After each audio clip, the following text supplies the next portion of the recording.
জুলাই বিপ্লব নিয়ে মিথ্যাচার শুরু হয়েছে, তা রুখতে সবাইকে ভূমিকা রাখার আহ্বান জানিয়েছেন আইন উপদেষ্টা ডক্টর আসিফ নজরুল। অন্যদিকে সংস্কারের মাধ্যমে জুলাই আন্দোলনের সুফল সাধারণ মানুষের কাছে পৌঁছানো সম্ভব বলে মন্তব্য করেছেন স্থানীয় সরকার বিষয়ক উপদেষ্টা আসিফ মাহমুদ সজীব ভুঁইয়া। জুলাই অভ্যুত্থান নিয়ে আসিফ মাহমুদের লেখা জুলাই মাতৃভূমি অথবা মৃত্যু বইয়ের মোড়ক উন্মোচন অনুষ্ঠানে তারা এসব কথা বলেন।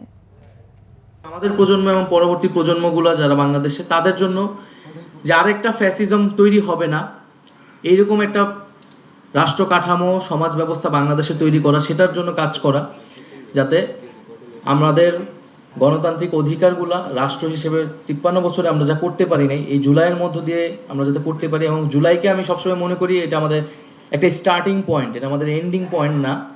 আমরা জুলাই থেকে শিখেছি, জুলাই থেকে আমরা শুরু করেছি, এবং এই যে আমাদের জার্নিটা গণতান্ত্রিক লড়াই, এইটা আমাদেরকে অব্যাহত রাখতে হবে।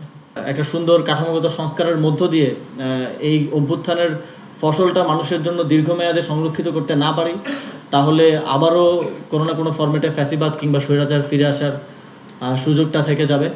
সুতরাং এই লড়াইটা শেষ না, লড়াইটা শুরু হয়েছে, এবং এই লড়াইটা আমাদেরকে লড়ে যেতে হবে এদেশের জনগণের জন্য, এদেশের মানুষের জন্য, এবং এই গণঅভ্যুত্থানে যেই সহস্রাধিক আমার ভাইয়েরা শহীদ হয়েছেন, যারা এখনও আহত অবস্থায় আছেন, যাদের অঙ্গহানি হয়েছে, যারা চোখ হারিয়েছেন, তাদের এই ত্যাগকে তাদের এই ত্যাগের মূল্যায়নটা, সঠিক মূল্যায়নটা তখনই হবে যখন এই ত্যাগের ফসলটা আসলে দেশের মানুষ, আপামর জনগণ পাবে। কিন্তু আমাদের এখানে এখন যে মিথ্যার চর্চা শুরু হয়েছে, আনবিলিভেবল, যে যাকে পারে ইচ্ছা মতো মিথ্যা কথা বলতেছে।